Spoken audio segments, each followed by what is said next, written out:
अस्सलाम वालेकुम नाजरीन, आप देख रहे हैं INN चैनल। मैं हूं शेख अहमद अली। इस न्यूज़ बुलेटिन में आइए नजर डालते हैं दिन भर की बड़ी खबरों पर। हैदराबाद के खुली कुतुब शाह मैदान में तेलंगाना PCC की जानिब से दावत इफ्तार का एहतमाम किया गया, जिसमें AICC incharge Manikrao Thakre, TPCC सदर Revanth Reddy, AICC general secretary Tariq Anwar, AICC अखिलेशी सेल के चेयरमैन और रुकन पार्लियामेंट इमरान प्रतापगढ़ी, TPCC के कारगुजार सदर अजहरुद्दीन, AICC के सेक्रेटरी नदीम जावेद, रोहित चौधरी, साबिक LOP के जाना रेड्डी, साबिक वजीर मोहम्मद अली शब्बीर, हैदराबाद DCC के सदर समीर वलीउल्लाह, साबिक PCC के सुदूर पुन्नला लक्ष्मैया, V हनुमंतराव और कई सीनियर कायदीन इस मौके पर मौजूद थे।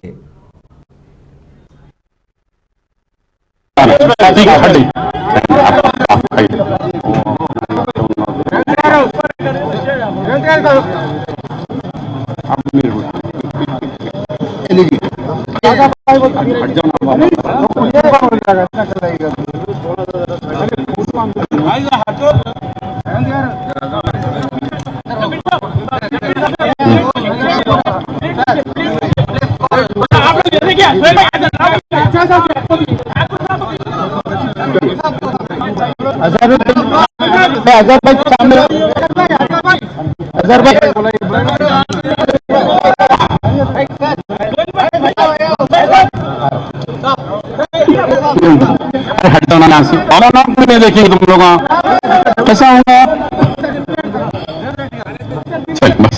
मैं हमारे 2 जगह नमाज का इंतजाम किया गया है। सामने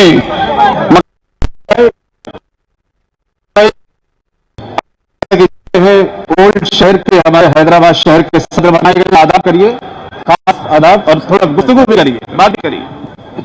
आप सबको मेरी तरफ से अस्सलाम वालेकुम।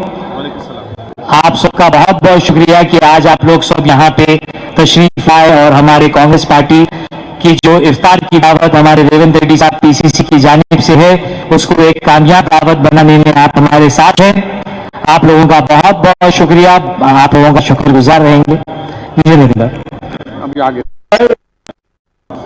हमने सहराओं में हासिल किया आसानी से, हमने सहराओं में हासिल किए आसानी से, तुम समंदर में भी रहकर न मिले पानी से। हमने सहराओं में हासिल किए आसानी से, तुम समंदर में भी रहकर न मिले पानी से। ये सियासत के दिए सबके हवाले न करो, मुल्क जल जाता है एक शख्स की नादानी से। हैदराबाद वालों, ये कोई सियासी गुफ्तगू का मौका नहीं है। हम इफ्तार के लिए यहाँ पे इकट्ठा हुए हैं और थोड़ी देर बाद मेरी खुशनसीबी होगी कि आप सबके साथ इफ्तार का मौका मिलेगा। वक्त बहुत कम है। बस आपसे इतना कहना चाहता हूं कि एक ऐसे वक्त में जब मुल्क में नफरतों की आंधी चलाई जा रही है, एक ऐसा वक्त है जब सरकारी तौर पर नफरतें पूरे मुल्क के सामने परोसी जा रही हैं, ऐसे में तेलंगाना कांग्रेस के साथियों ने, जिम्मेदार लोगों ने, फहीम को बहुत मुबारकबाद दूंगा कि उन सबने मिल करके एक मोहब्बत की इफ्तार का जो यहाँ पे इनेकाद किया है, उसके लिए उन्हें बहुत मुबारकबाद। ये बहुत अच्छी कोशिश है। यहाँ पर बहुत सारे सियासी बातें कही जा सकती हैं, लेकिन मुझे लगता है कि ये वो मौका नहीं है। ये मौका है कि हम हिंदुस्तान का चर्चा कहीं निकले तो हैदराबाद शहर के बारे में पहले चर्चा करना पड़ेगा। हिंदुस्तान को जो रोशन लाए, हिंदुस्तान में अपने हैदराबाद की तरफ से सब सारे अपना कामयाबी में हैदराबाद का शामिल है। इसीलिए आज इस रमजान इफ्तार दावत में हम लोग इकट्ठा होकर यहाँ पर शामिल हुए।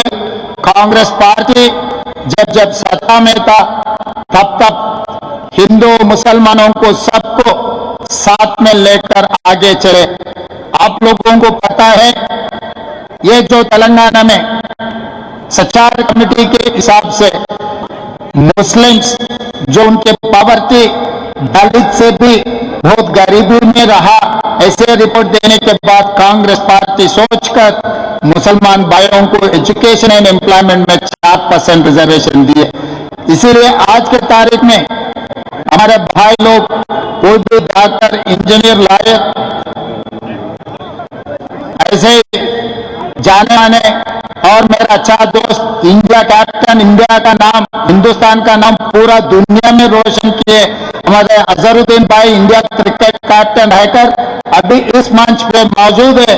जो हिंदुस्तान में खिलाड़ियों का नाम आए तो पहले अजहरुद्दीन भाई का नाम आएगा, उसके बाद सानिया मिर्जा। आज अभी बॉक्सिंग में अपना लड़की निखत जरीन, पहली बार निखत जरीन जब जीती, अब कांग्रेस के तरफ से हमारे शब्बीर भाई से पूछकर हम लोग पहले उनके मदद में हम आगे आए थे, इसके बाद सरकार ने सब लोग आए। आज हिंदुस्तान का नाम दुनिया में जो रोशन किए अजहरुद्दीन भाई और सानिया मिर्जा, निखत जरीन, सब लोग, सिराज, ये सब लोग अपने हिंदुस्तान के तरफ से इतना मेहनत किए, इतना नाम कमाए, कोई भूल भी नहीं सकते। इसीलिए इस मंच पे जितने भी बड़े बड़े नेता मौजूद है, आज हम लोग इकट्ठा मिलकर सोचने का वक्त आया।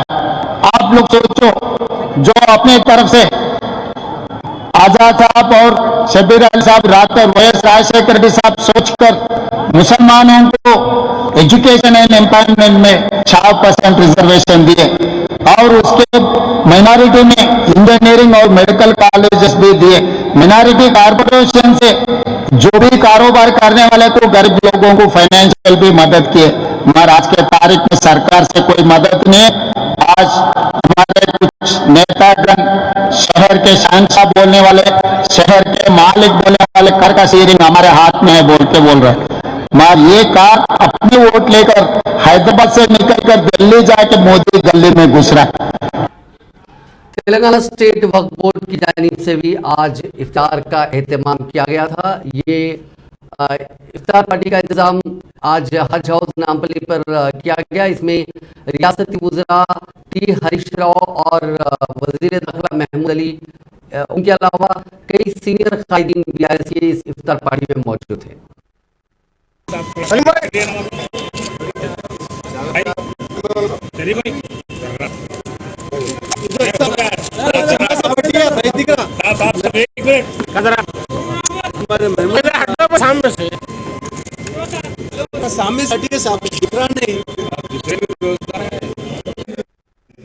इफ्तार अपन सबने सबको बुलाए, सो हमारे दोस्त सलीम साहब, मला रेड्डी साहब, चौहान साहब, ब्रिटिश के और टर्की के, यूके के और UAE के कॉन्सुलेट जनरल्स, और मेरा दोस्त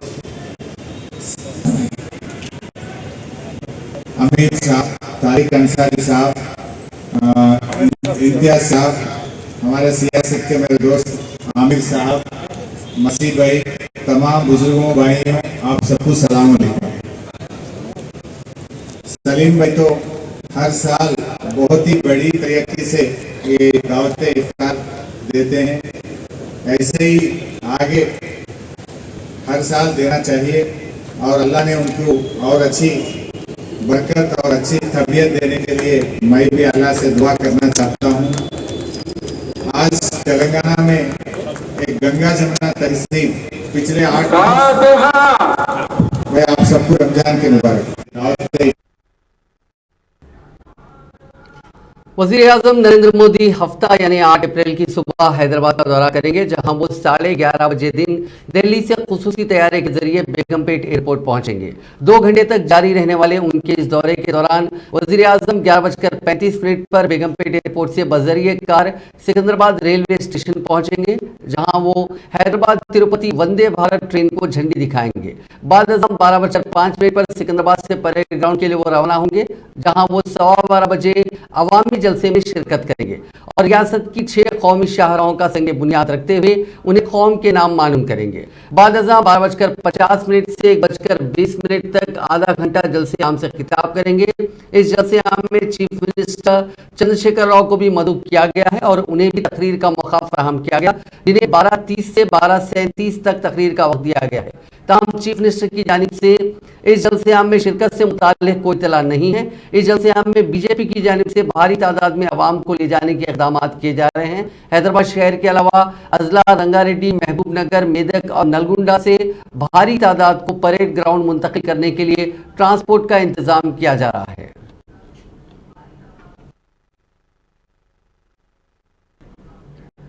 मरकजी वजीर सयाहत जी किशन रेड्डी ने कहा है कि गुज़िश्ता 9 साल से वज़ीर आज़म नरेंद्र मोदी ने एक दिन भी छुट्टी नहीं ली। इसके बरक्स रियासत के चीफ मिनिस्टर गुज़िश्ता 9 साल के दौरान एक मरतबा भी सेक्रेटेरिएट नहीं आए। इससे ये वाज़ेह होता है कि चीफ मिनिस्टर ने कितने दिन काम किया। बीजेपी के दफ्तर में मीडिया से बात करते हुए किशन रेड्डी ने वज़ीर आज़म नरेंद्र मोदी के दौरे हैदराबाद और जलसे आम की तैयारियों की तफसीलात पेश की। उन्होंने कहा कि वज़ीर आज़म के दौरे के बाद तेलंगाना में बड़े पैमाने पर तब्दीलियां आएंगी। उन्होंने कहा कि केसीआर हुकूमत बीजेपी को कमजोर करने के लिए कई तरह की साजिशें कर रही हैं। तेलंगाना पब्लिक सर्विस कमीशन के क्वेश्चन पेपर लीक और हालिया दिनों 10वीं जमात के पेपर के लीक के मामले में गैर जरूरी तौर पर बीजेपी को मुलविस करते हुए बीजेपी को बदनाम करने की कोशिश की जा रही है। उन्होंने कहा कि पब्लिक सर्विस कमीशन के पर्चों के लीक की वजह से रियासत के लाखों बेरोजगार नौजवानों को काफी मायूसी हुई है।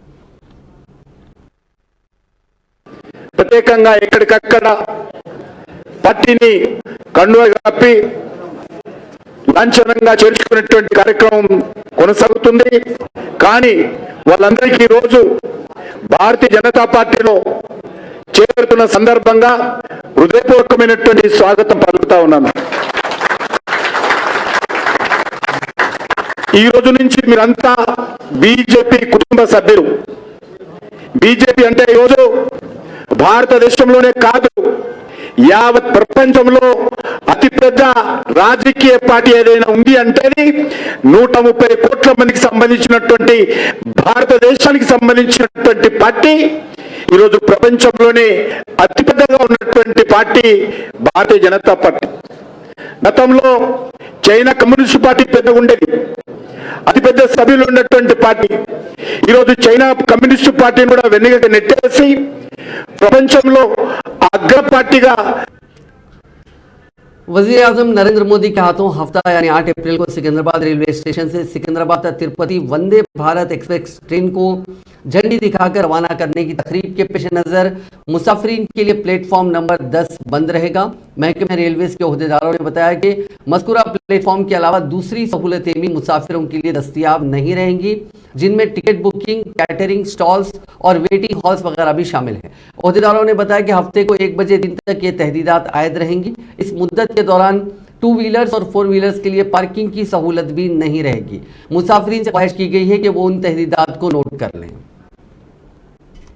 मुख्तलिफ मौज़ूआत और मसाइल पर तेलंगाना में हुक्मरान भारत राष्ट्र समिति और मरकज में हुक्मरान भारतीय जनता पार्टी के दरमियान ट्विटर जंग में शिद्दत पैदा हो गई है, जहां बीआरएस ने रियासत में बदनुमानियों और रियासत के बहबूदी और तरक्याती प्रोग्रामों के ताल्लुक से जाफरानी जमात की झूठी तशहीर और बेबुनियाद इल्जामात का सख्त जवाब दिया।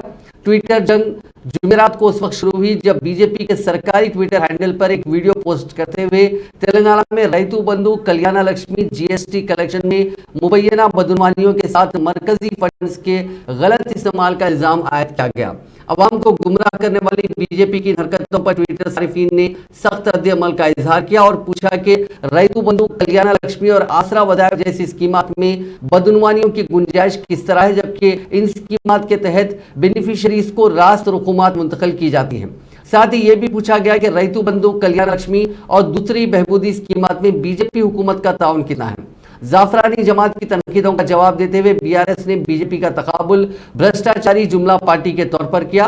बीआरएस के सरकारी ट्विटर हैंडल ने बेबुनियाद इल्जामात पर तनकीद की और निशानदेही की कि अडानी ग्रुप को फायदा पहुंचाने के लिए बीजेपी हुकूमत ने जो काम किए उससे सब वाकिफ है।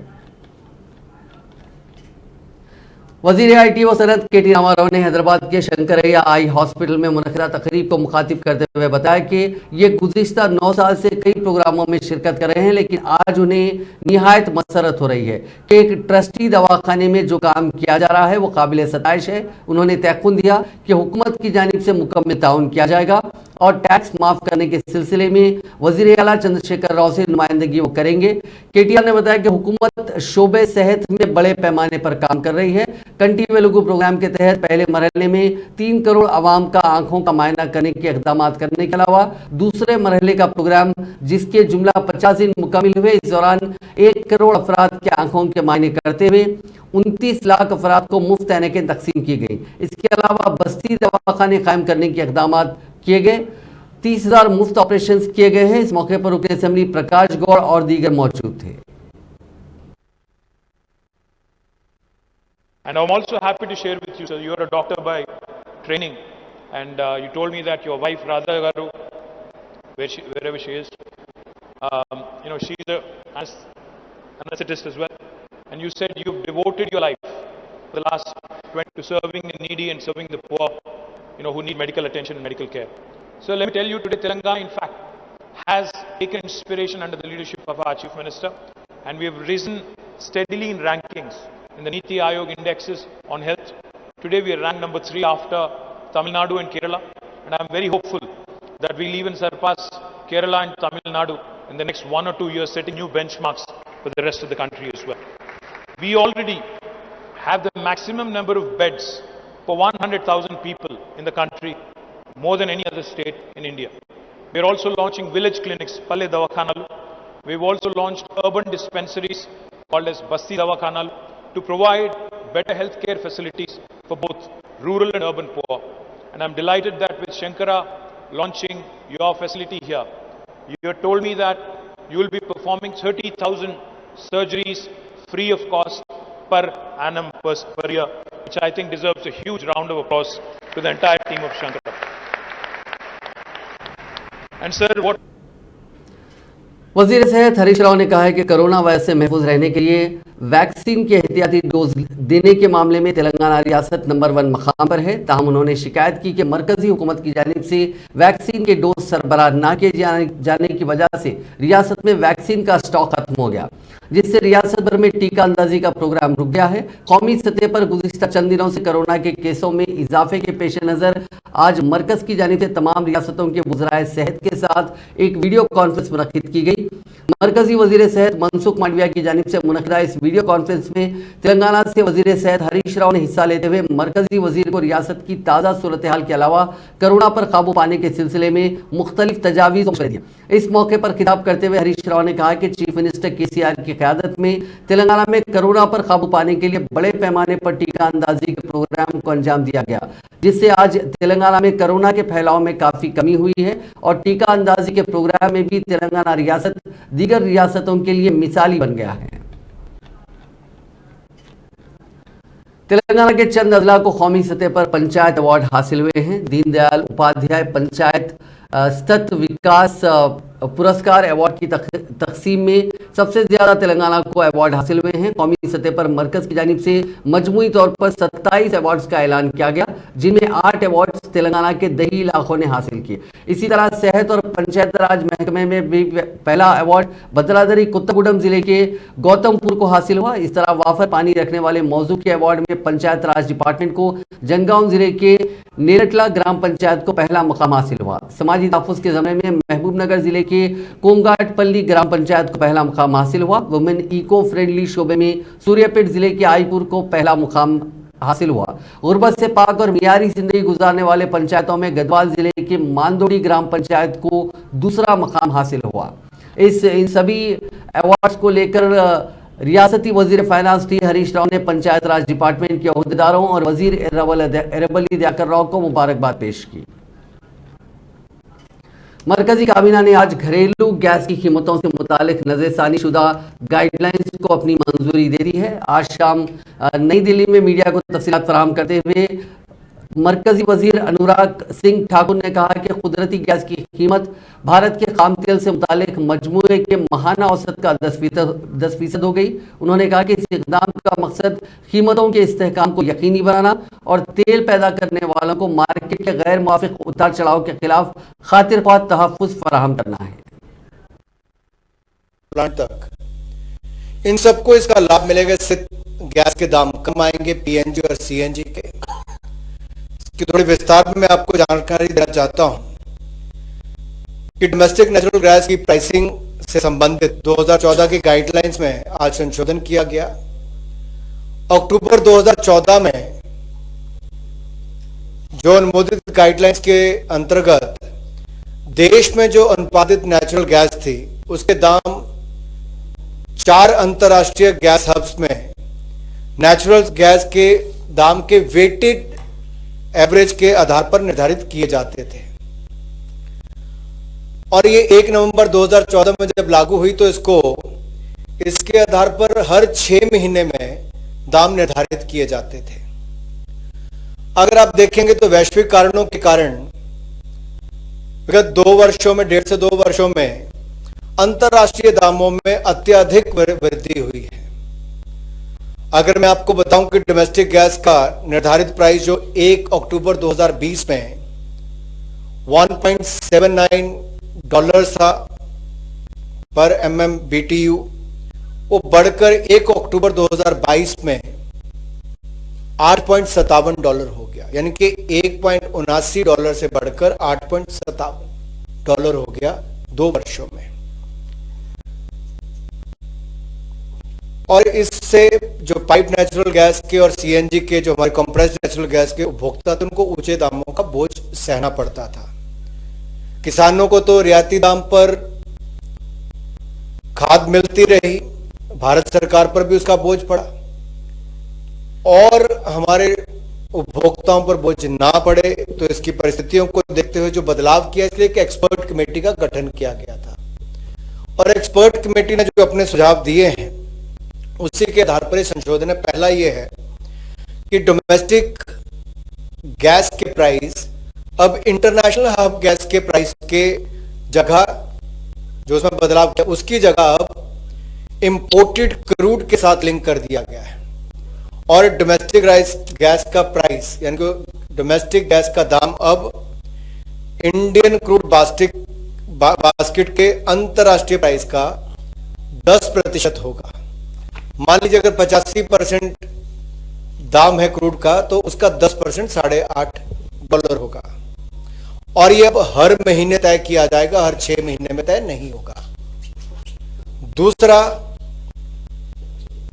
इसकी फॉर्मूला से जो निर्धारित हमने किया है कि एक फ्लोर प्राइस गैस का जो गैस प्राइस का है, एक फ्लोर और सीलिंग ये दोनों ही तय होंगी। फ्लोर को $4 रखा। CLP खाद भट्टी विक्रमार्का ने मीडिया से बात करते हुए वज़ीर आज़म नरेंद्र मोदी को उनके कल दौरे हैदराबाद के मौके पर एक खुला मकतूब लिखते हुए कई सवालात किए, जिनकी तफसीलात मीडिया को बताते हुए भट्टी विक्रमार्का ने कहा कि उन्होंने वज़ीर आज़म से सवाल किया कि रियासत की तस्लीम के मौके पर तेलंगाना से जो वादे किए गए थे उनमें से 9 सालों में कितने वादे पूरे किए गए और क्यों अभी तक काजीपेट रेलवे कोच फैक्ट्री का क़याम अमल में नहीं लाया गया। साथ ही बयाराम स्टील फैक्ट्री कब कायम की जाएगी। तेलंगाना के पसमानदा अजला को 45,000 करोड़ के फंड्स कब जारी किए जाएंगे। बीजेपी तेलंगाना यूनिट के सदर बंडी संजय कुमार रुकने पार्लियामेंट ने जुमे को मुतालबा किया कि 10वीं जमात के पर्चे सवालात की अफशा की हाईकोर्ट की बरसर खिदमत जज के जरिए तहकीकात करवाई जाए। करीमनगर जेल से रिहाई के बाद मीडिया के नुमाइंदों से बात करते हुए बंडी संजय ने हुकूमत तेलंगाना पर इल्जाम आयद किया कि वो Telangana state public service commission के पेपर लीक के केस से तवज्जो हटाने की कोशिश कर रही है, जिससे तकरीबन 30 लाख तलबा मुतासिर हुए हैं। लोकसभा के रुकने पार्लियामेंट ने हुकूमत से 3 मुतालबात किए हैं, जिनमें SSC और पब्लिक सर्विस कमीशन के पर्चे सवालात लीक की हाईकोर्ट के बरसर खिदमत जज के जरिए तहकीकात, काबीना से वजीर इंफॉर्मेशन टेक्नोलॉजी KT रामाराव की बरतरफी और पब्लिक सर्विस कमीशन के इम्तिहानात से मुतासिर होने वालों को फीकस 1 लाख रुपए के मुआवजे की अदायगी शामिल है। మురుకుడు బాగా ఆయన కొడుకు ఆయన బిడ్డ మంచిగా ఉండాలి, ఇంకో పిల్లలు మంచిగా ఉండద్దు. ఆ అబ్బాయికి ఇంత సంబంధం మీద ఎవరికి అప్లికేషన్ వాడిని దొరకవట్టు, వాడిని ఎన్నుకోవడం దొరకవట్టు, వాడిని గది చేతగా పాప అబ్బాయిని డిపార్ చేయడం ఇది అని చెప్తూ క్లియర్గా చెప్తుండే ఆయన.